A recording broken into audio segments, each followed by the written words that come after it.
30 साल से जेल में बंद राजीव गांधी के हत्यारे को सुप्रीम कोर्ट ने दी जमानत। कोलकाता हाई कोर्ट ने 10वीं कक्षा के बोर्ड के दौरान इंटरनेट सेवा को निलंबित करने के राज्य सरकार के आदेश पर लगाई रोक। और एक बालिग लड़की अपनी पसंद अनुसार रह सकती है, मध्य प्रदेश हाईकोर्ट का फैसला। नमस्कार, मैं भद्रा सिन्हा और मैं अपूर्वा मंधानी और हम आपके सामने एक बार फिर कोट अनकोट का ये एपिसोड लेके आए हैं।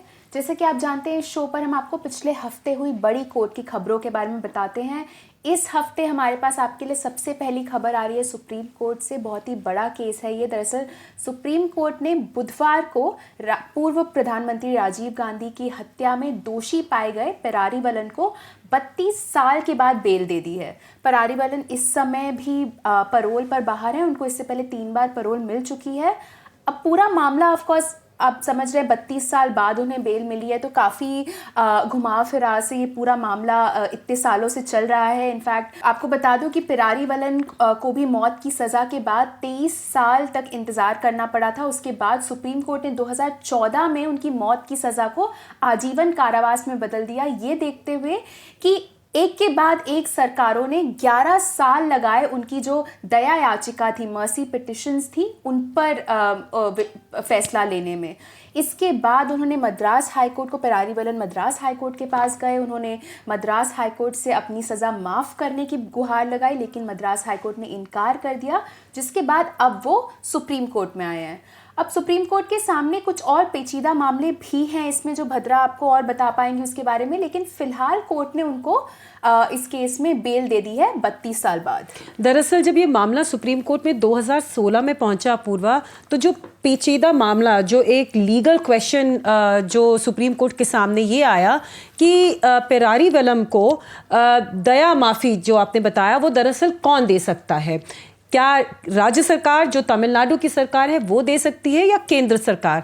इसमें दरअसल जो परारीवलन है उनके खिलाफ जो सेक्शंस लगाए गए हैं, उसमें से एक सेक्शन मर्डर का भी है। तो इस पर्टिकुलर सेक्शन की वजह से है जो ये लीगल जो कानूनी मुद्दा ये खड़ा हुआ है।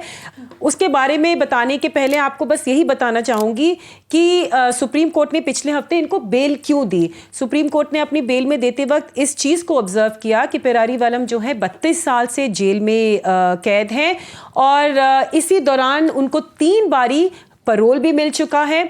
और जब तक वो जेल में थे तब तक उन्होंने अपनी काफ़ी एजुकेशनल क्वालिफिकेशंस जो हैं काफ़ी पढ़ाई करी, और जेल की जो लाइब्रेरी है वहाँ पे वो काफ़ी मदद भी करते थे। तो जो उनका एक बैकग्राउंड था, बैकग्राउंड चेक उनका काफ़ी अच्छा निकल के आया था। जो व्यवहार था जेल में वो अच्छा था। उसी को नज़र रखते हुए सुप्रीम कोर्ट ने उनको बेल दी।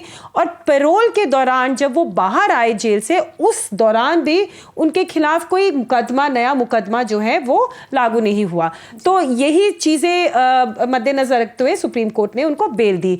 अब जो कानूनी मुद्दा है जो सुप्रीम कोर्ट के सामने अभी भी पेंडिंग है, वो ये है कि जो उनकी दया याचिका है, यानी कि जो उनको, जैसे अपूर्वा ने बताया कि पहले उनको डेथ सेंटेंस मिली थी, उसके बाद उनकी एक पिटिशन पे जो सरकार है, तमिलनाडु की जो सरकार है, उसने तो कोई जवाब नहीं दिया था, मगर सुप्रीम कोर्ट ने 2014 में उनकी डेथ सेंटेंस को आजीवन कारावास में बदल दिया था। अब ये इस जजमेंट के बाद परारीवलन ने दोबारा एक और अर्जी लगाई कि जो उनका आजीवन कारावास है उसको भी क्षमा कर दिया जाए। अब इस एप्लीकेशन पे जो है अभी तक कोई निर्णय नहीं आया है। और क्यों नहीं आया है? क्योंकि जो तमिलनाडु के गवर्नर हैं, तमिलनाडु की राज्य सरकार ने अपनी तरफ से सुझाव दे दिया था कि इनको क्षमा कर देना चाहिए, और वो सुझाव उन्होंने गवर्नर को भेजा था, जो कॉन्स्टिट्यूशन का प्रोविजन है, क्योंकि या गवर्नर या प्रेसिडेंट ही क्षमा दे सकते हैं। तो गवर्नर ने दरअसल वो एप्लीकेशन जो है वो केंद्र सरकार को भेज दी है, और ये कहते हुए भेजी है कि जो 302 का मुकदमा है, जो मर्डर का है, वो ऐसे मुद्दों में, ऐसे मुकदमों में केवल केंद्र सरकार ही निर्णय ले सकती है। और एक और बात ये उभर के आई कि भाई जो ये पूरा केस है वो सेंट्रल ब्यूरो ऑफ इन्वेस्टिगेशन ने इसकी जांच करी थी, सीबीआई ने, जो एक केंद्र की एजेंसी है, सेंट्रल एजेंसी है। इसी कारण गवर्नर का ये मानना है कि इसमें जो निर्णय है वो प्रेसिडेंट या केंद्र सरकार ही ले सकती है। अब कोर्ट में केंद्र सरकार ने ये बोला कि जो ये याचिका है ये प्रेसिडेंट के सामने अभी पेंडिंग है, अभी इस पे कोई निर्णय नहीं आया है। मगर हेयरिंग के दौरान तमिलनाडु की सरकार ने इस बात पे ऑब्जेक्शन रेज किया कि इस पूरे मामले में तमिलनाडु की सरकार का ही जो है की बात मानी जानी चाहिए और जो राज्य का जो गवर्नर है वो ही इसमें निर्णय दे सकता है। तो केंद्र का कोई रोल नहीं है इसमें। तो जो ये कानूनी मामला है इस पे अभी सुप्रीम कोर्ट ने सुनवाई करनी है और जब तक इस पे सुनवाई नहीं होती तब तक कोर्ट का ये मानना है कि पेरारीवालम को बेल मिल जानी चाहिए और इसलिए उनको बेल दे दी गई। बिल्कुल भद्रा, और ये मुद्दा काफी समय से चल रहा है जहां एक तरह से फुटबॉल खेला जा रहा है केंद्र सरकार और राज्य सरकार के बीच इस दया याचिका को लेकर। इसमें हमने एक एक्सप्लेनर भी किया था जिसका लिंक मैं डिस्क्रिप्शन में ऐड करवा दूंगी। बिल्कुल, क्योंकि जब 2016 में पिटीशन आई थी तो उसके बाद पहले ये बोला गया था कि गवर्नर इस पे निर्णय देंगे, उसके बाद फिर केंद्र सरकार की तरफ से कोर्ट को यह बताया गया कि नहीं अब केंद्र सरकार इसमें निर्णय देगी। और इसमें जो खास बात यह है पूर्वा कि बेल की हेयरिंग के दौरान केंद्र सरकार ने इसको अपोज किया, इसके खिलाफ बोला कि भाई नहीं, जब तक हम इस पे कोई निर्णय नहीं ले सकते हैं तो तब तक पेरारीवालम को बेल नहीं मिलनी चाहिए। मगर ये बात खारिज करते हुए भी सुप्रीम कोर्ट ने पेरारीवालम को बेल दी। और इसमें तमिलनाडु के जो वकील थे उन्होंने एक चीज ये बोली कि भाई महात्मा गांधी की जो हत्या की गई थी, जो उनके हत्यारे थे उनको भी 14 साल के बाद जो है जेल से छोड़ने का निर्णय जो है लिया गया था। और इस केस में जो है अभी भी पेरारीवालम 30 साल से जेल में है, 30 साल से ऊपर। चलिए, दूसरी खबर जो हमारे पास आपके लिए है वो कलकत्ता से आ रही है। दरअसल कलकत्ता हाई कोर्ट ने राज्य सरकार का एक फैसला था जिससे इंटरनेट पर कुछ क्षेत्रों में बैन लगा दिया गया था, उस पर कलकत्ता हाई कोर्ट ने फिलहाल स्थायी रूप से एक स्टे लगा दिया है, उस पर रोक लगा दी है। पूरा मामला दरअसल काफ़ी इंटरेस्टिंग सा है, दिलचस्प है, क्योंकि राज्य सरकार की तरफ से कोर्ट में ये बताया गया कि ये जो इंटरनेट बैन लगाया गया है ये मास चीटिंग रोकने, वहाँ पे जो 10वीं की परीक्षा हो रही है कलकत्ता में उसमें चीटिंग को रोकने के लिए ये इंटरनेट बैन लगाया गया है। इंटरनेट बैन का आपको बता दूं, ये नोटिस के अनुसार राज्य के मालदा, मुर्शिदाबाद, उत्तर दिनाजपुर, कूच बिहार, जलपाईगुड़ी, बीरभूम और दार्जिलिंग के कई ब्लॉक में इस सेवाओं पर रोक लगाई गई थी। राज्य सरकार ने रोक लगाई थी और ये 7 से 16 मार्च सुबह 11 बजे से दोपहर 3:15 बजे तक, यानी कि जब एग्जाम चले उस समय इंटरनेट बैन उन्होंने लगाया था। लेकिन और कोर्ट के सामने भी उन्होंने कोर्ट को यही बताया था कि उनको ये इन्फॉर्मेशन मिली है, उनको ये कहीं से पता चला है कि कई तरह की गैर कानूनी गतिविधियां होने वाली हैं इंटरनेट से और इसलिए उन्हें इंटरनेट पे बैन लगाना पड़ रहा है इन कुछ राज्यों में। लेकिन कलकत्ता हाई कोर्ट ने अब राज्य सरकार से इस पर जवाब भी मांगा है और इस पर अब इस फैसले पर रोक भी लगा दी है। अंतरिम ऑर्डर है, इसलिए मेरिट्स पे तो हाई कोर्ट ने कुछ बोला नहीं, मगर जो ऑर्डर दिया है ये तकनीकी कारणों की वजह से दिया गया है, क्योंकि जो इसमें ये बैन लगाया गया ये राज्य की जो होम डिपार्टमेंट है उन्होंने लगाया। और ये बैन जो है जो क्रिमिनल प्रोसीजर कोड का एक सेक्शन है, सेक्शन 144, उसके अंडर ये बैन लगाया गया है। अब 144 ये कहता है कि जब इस 144 के अंडर जब नोटिफिकेशन होता है तो 4 से ज्यादा लोगों की एक असेंबली किसी इलाके में नहीं हो सकती, हाँ साथ में इकट्ठा नहीं हो सकती, वो बिल्कुल प्रतिबंध उस पर लगा दिया जाता है। अब हाई कोर्ट का ये कहना है कि जो ये सेक्शन 144 का जो प्रोविजन है ये होम डिपार्टमेंट इसमें कोई नोटिफिकेशन जारी नहीं कर सकती। ये जो उस क्षेत्र का जो मैजिस्ट्रेट है ये नोटिफिकेशन केवल वो ही जारी कर सकते हैं। तो एक रीजन जो स्टे ऑर्डर का है वो ये है। अब जो दूसरा रीजन जो स्टे ऑर्डर का ये दिया गया है हाई कोर्ट के द्वारा कि जिन रूल्स के अंडर ये ऑर्डर इशू किया गया, सस्पेंशन का ऑर्डर, निलंबित का जो ऑर्डर इशू किया गया, उस रूल्स के अंडर एक रिव्यू कमेटी होती है जो ये देखती है कि क्या ये ऑर्डर ठीक है या नहीं।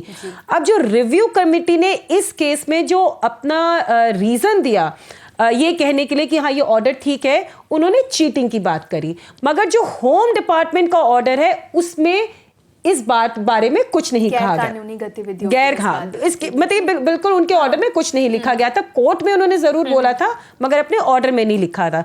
तीसरी बात जो है हाई कोर्ट ने ये बोली कि जो सरकार है वो हाई कोर्ट के सामने ऐसा कोई एविडेंस नहीं पेश कर पाई या कोई वो इंटेलिजेंस, जैसे आपने बताया कि उनको इंटेलिजेंस इनपुट मिला था, उस तरीके का कोई इंटेलिजेंस इनपुट भी नहीं पेश कर पाई ये दिखाने के लिए कि कहीं जो गैर कानूनी गतिविधियां हो सकती हैं। तो ये 3 पॉइंट्स को मद्देनजर रखते हुए हाई कोर्ट ने जो है अपना इंटरिम ऑर्डर दिया है और जो सस्पेंशन ऑर्डर है उसको स्टे कर दिया है। बिल्कुल। चलिए, तीसरी खबर जो है वो मध्य प्रदेश हाईकोर्ट से आ रही है। मध्य प्रदेश हाईकोर्ट ने एक लगभग 20 साल की महिला को जबरन अपने माता पिता के पास वापस भेजने से इनकार कर दिया है। पूरा मामला काफ़ी दिलचस्प है। ये लगभग 20 साल की महिला थी जिन्होंने कोर्ट के सामने ये कहा था कि उनके माता पिता उनकी जबरन शादी करवाना चाहते थे और इसलिए वो उनके पेरेंट्स के ड्राइवर की मदद से दरअसल वो घर से भाग गई और अब वो बच्चों को ट्यूशन पढ़ा के अपना गुजारा कर रही हैं और वो आईएएस बनना चाहती हैं। उन्होंने कोर्ट के सामने ये सभी बातें रखी और कोर्ट को ये बताया कि फिर भी उनके माता पिता उन्हें घर वापस बुला रहे हैं जबरन और उन्हें पढ़ने नहीं दे रहे हैं। उन्होंने कोर्ट के सामने ये कहा था कि वो अपने माता पिता के पास वापस नहीं जाना चाहती। इनफैक्ट कोर्ट के सामने जो केस भी आया था वो उन्होंने ही दर्ज किया था, सुरक्षा मांगते हुए कि उन्हें अपने परिवार से खतरा है और उन्हें अकेले रहने देना चाहिए। उन्हें 20 साल की हैं वो, तो उनका जो मन करे उन्हें वो करने देना चाहिए। अपूर्वा, एक्चुअली जो पुलिस थी, मध्य प्रदेश की जो पुलिस थी, वो इनको बार बार नोटिसेस भेज रही थी पेश होने के लिए, क्योंकि जब ये अपने घर से भागी थी ड्राइवर की मदद से तो इनके अंकल ने एक एफआईआर लॉन्च करवा दी थी किडनैपिंग की ड्राइवर के खिलाफ।